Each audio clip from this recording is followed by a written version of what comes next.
बिस्मिल्लाहिर्रहमानिर्रहीम। नाज़रीन अस्सलाम वालेकुम। आप देख रहे हैं साबिर शाकिर को यूट्यूब चैनल पे। आज है जनाब 18 मई साल 2020 और दिन है आज मंडे का। आज हम आपसे 2-3 ख़बरें शेयर करेंगे।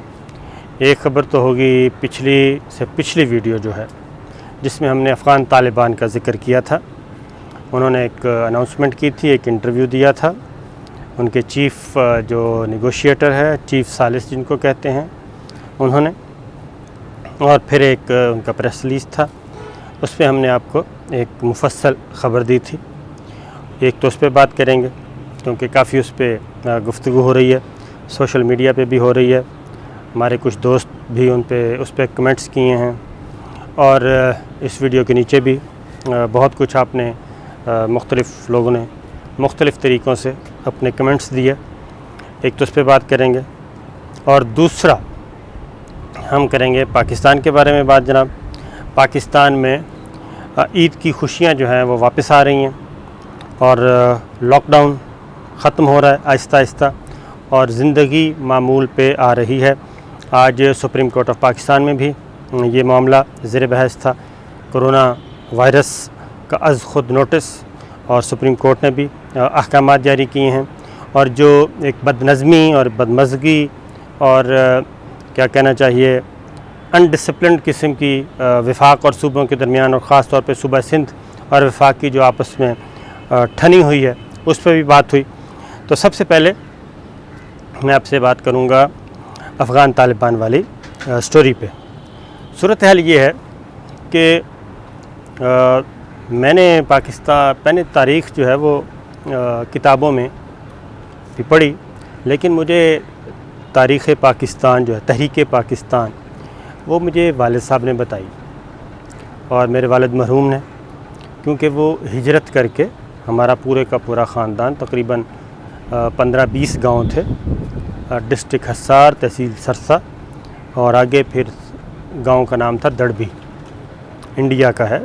तहसील सरसा आजकल ज़िला सरसा में आता है और ये पंजाब का इलाका है, मशरक़ी पंजाब का, जो इस वक्त इंडिया का इलाका है, वहाँ से।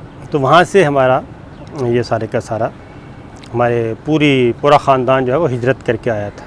एक तो उन्होंने मुझे बताया हुआ है, वालिद साहब मरहूम ने, उंगली पकड़ के जब वो हमें लेके जाते थे, मस्जिद में नमाज़ पढ़ते थे और आते जाते जो सफ़र बातें होती थी, रात को सोने से पहले जो गुफ्तगू होती थी, ये सारी जब मैं बहुत छोटा था। एक बात। दूसरी जो मुझे तारीख़ पाकिस्तान और तहरीक पाकिस्तान मेरी वालदा ने बताई है, क्योंकि वो भी इस हिजरत का हिस्सा थी, जो एक बहुत बड़ी हिजरत हुई। जब पाकिस्तान तख्लीक हुआ तो वहाँ से पाकिस्तान से इंडिया से हिजरत करके पाकिस्तान की तरफ आए। और वालिद साहब चूँकि दिल्ली रहते थे, हमारी ज़मीनें जो थीं वो दड़बी में थीं, आजकल ज़िला सरसा जो कहलाता है, और वालिद साहब जो थे वो दिल्ली में रहते थे, जॉब करते थे, वहाँ से वो आते थे। तो इसलिए वो ये मैं बिफ़ोर पार्टीशन की बात कर रहा हूँ, तो वो वहाँ से काफ़ी कुछ ख़बरें भी लेके आते थे और उसका पार्ट एंड पार्सल भी थे तहरीक पाकिस्तान का। तो ये चीज़ें वहाँ से मैंने सीखी और ये मुझे पहले दिन से पता है कि इंडिया जो है, इंडियन सोच, जिसकी आज आरएसएस, बीजेपी, मोदी, नरेंद्र मोदी, अजीत डोवल, ये सब उसकी नुमाइंदगी कर रहे हैं, जिसे हिंदुत्व का नज़रिया कहते हैं, ये पहले दिन से ही मौजूद है। और जो नफ़रत उस वक्त थी हमारे बारे में, वो नफ़रत उससे कहीं ज़्यादा इस वक्त है पाकिस्तान के बारे में, पाकिस्तानियों के बारे में, इंडिया में। और ये नफ़रत कम नहीं होनी। आप उनको बेशक दूध पिलाएं, उनको मिठाइयाँ खिलाएं, उनको साड़ियाँ भेजें, उनको जो मर्ज़ी कर लें, ये नफ़रत ख़त्म नहीं होनी, क्योंकि वो उस वक्त से हमारे दुश्मन हैं, उस वक्त से हमसे नफ़रत करते हैं, उस वक्त से हमें किल करना चाह रहे हैं जब हम कुछ भी नहीं थे। एक तरफ इंडियन नेशनल कांग्रेस की मूवमेंट थी और एक तरफ मुस्लिम लीग, पाकिस्तान मुस्लिम लीग, उस वक्त ऑल इंडिया मुस्लिम लीग, उसकी मूवमेंट थी। 1905 में मुस्लिम लीग की बुनियाद रखी गई थी। इंडियन नेशनल कांग्रेस इससे 15 साल या 20 साल पहले 1890 या इस तरह के, इस वक्त मेरे जहन में नहीं है, उस वक्त वजूद में आ चुकी थी। और कायद-ए-आज़म मोहम्मद अली जिन्ना पहले इंडियन नेशनल कांग्रेस के अहम रुकन थे और वो हिंदू मुस्लिम इत्तेहाद के सफ़ीर थे। लेकिन जब उन्होंने भी ये सब कुछ देखा कि ये सोच बदलने वाली नहीं है, उसके बाद वो ऑल इंडिया मुस्लिम लीग में आए, मुस्लिम लीग की क़यादत संभाली और पाकिस्तान तख्लीक हुआ। और पाकिस्तान को की जो आज़ादी है हमें, वो भी को प्लेट में रख के नहीं दी।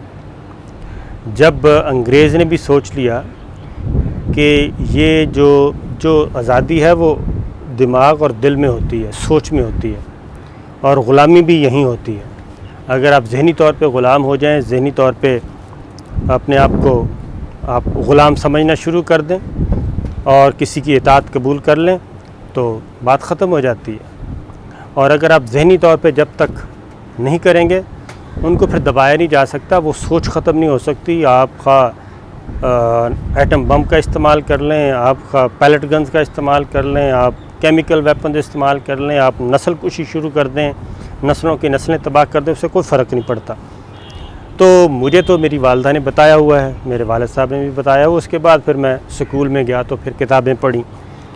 तो इसलिए ये कहना कि हमारी स्ट्रेटजी का जी उनको पता चल जाएगा और उनसे हम कब तक हम पैसिव रहेंगे, हमें तो एक्टिव होना पड़ेगा। एक्टिव सोच के साथ, एग्रेशन के साथ, एग्रेसिव सोच के साथ हमें आना पड़ेगा। जब तक हम वो अडॉप्ट नहीं करेंगे, वो रवैया, वो लबो लहजा, क्योंकि इंडिया जो है वो लातों का बूथ है, बातों से नहीं मानता। उसकी एक मिसाल मैं दे देता हूँ। उसको एक मौका मिला 71 में, उसने अपना वार पूरा किया और हमारा एक ईस्ट पाकिस्तान एक अलग किया, बांग्लादेश बना दिया। और ये उस वक्त सिर्फ इंडिया नहीं, उसके पीछे कुछ और भी बड़ी ताकतों की एक पूरा सोच थी। उसकी रीज़न ये है कि आप ज़रा तसव्वुर करें कि इस वक्त अगर ईस्ट पाकिस्तान और वेस्ट पाकिस्तान इकट्ठे होते या मुस्तकबिल में हो जाएं, तो दुनिया की वाहिद इस्लामी मुल्क है जिसके पास एटॉमिक पावर जो है, जिसके पास एटमी टेक्नोलॉजी है। और इंडिया जो है वो सैंडविच है बांग्लादेश के दरमियान और पाकिस्तान के दरमियान। तो ये बाकायदा तौर पे एक जो कुछ किया, उसमें मीर जाफ़र और मीर सादिक हमारे बहुत हैं, उनकी औलादें भी हैं, ये उनका सारा एक प्रोपेगेंडा चलाया गया। तो ये चीज़, उसके बाद मैं आता हूँ लातों के भूत। 27 फरवरी पिछले साल क्या हुआ? पिछले साल ये हुआ कि पठानकोट एक फॉल्स फ्लैग ऑपरेशन, जो आज भी वज़ीर-ए-आज़म इमरान खान ने कल भी कहा है कि इंडिया जो है एक फॉल्स फ्लैग ऑपरेशन, झूठा ऑपरेशन स्टेज करना चाह रहा है और इल्ज़ाम पाकिस्तान पे आएगा। पठानकोट भी यही था और पठानकोट में भी अब उनके बीजेपी के, आरएसएस के उनके ऑडियो टेप्स आ चुके हैं, सब कुछ आ चुका है। तो हम जो हैं, मैं तो एक जर्नलिस्ट हूँ, आज़ाद पाकिस्तान का आज़ाद शहरी हूँ, और मैं कोई स्टेट पॉलिसी नहीं बयान करता होता कि स्टेट पॉलिसी क्या है। मेरी एक सोच है, स्टेट पॉलिसी स्टेट ने देनी है, फॉरेन ऑफिस ने देनी है ये चीज़। लेकिन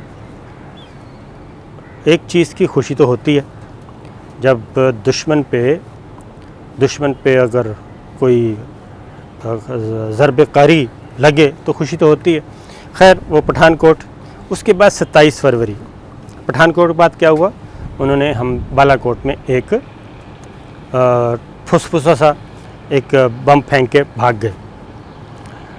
जब पठानकोट हुआ, उसके बाद हमारे उस वक्त के chairman joint chief of staff committee general Zubair Hayat, उन्होंने अपने काउंटर पार्ट अमेरिकन से बात करने की कोशिश की। एक फ़ोन किया, 2 किया, 3 किया, और उनको ये बताना मकसूद था कि इंडिया को आप बाज़ रखें, इस वक्त सिचुएशन ऐसी नहीं है, पीस प्रोसेस चल रहा है और इधर ये हमें ये करना चाहते हैं, पाकिस्तान का कोई ना इन्वॉल्वमेंट है पठानकोट में ना कुछ। तो ये वो भी जानते थे। लेकिन हमारे general Zubair Hayat, chairman joint chief of staff committee की कॉल उन्होंने नहीं ली थी और इसलिए नहीं ली थी कि वो एक डिज़ाइन था। उसके बाद क्या हुआ, उसके बाद बालाकोट हो गया। बालाकोट जैसे ही बालाकोट हुआ, उसके चंद घंटों के बाद उसी अमेरिकन काउंटर पार्ट की जनरल ज़ुबैर हयात को कॉल आती है और उसमें भाषण दिया जाता है कि जनाब बस जो होना था हो गया, उनको भी फेस सेविंग के लिए चाहिए था कुछ, तो आपने रिएक्ट नहीं करना, यानी कि जवाब नहीं देना, बस आप पी जाएं पैसिव, और इस खित्ते में इंडिया की धाक बैठ जाए। तो जनरल ज़ुबैर हयात ने अल्हम्दुलिल्लाह अल्लाह ताला उनको हौसला दिया और उन्होंने कहा कि मिस्टर सो एंड सो, ये कॉल आपको, यही बात आपको पहले करनी चाहिए थी, आपके पास मेरी कॉल का सारा रिकॉर्ड है, इस वक्त इस कॉल की गई, फ़लाँ को ये नोट करवाया गया, तो आप अब कर रहे हैं, जब ये सारा कुछ हो चुका है तो हम इसका रिस्पॉन्ड करेंगे और इसका जवाब हम देंगे। ये थे वो अल्फाज। और फिर 27 फरवरी को जो कुछ हुआ वो पूरी दुनिया ने देखा।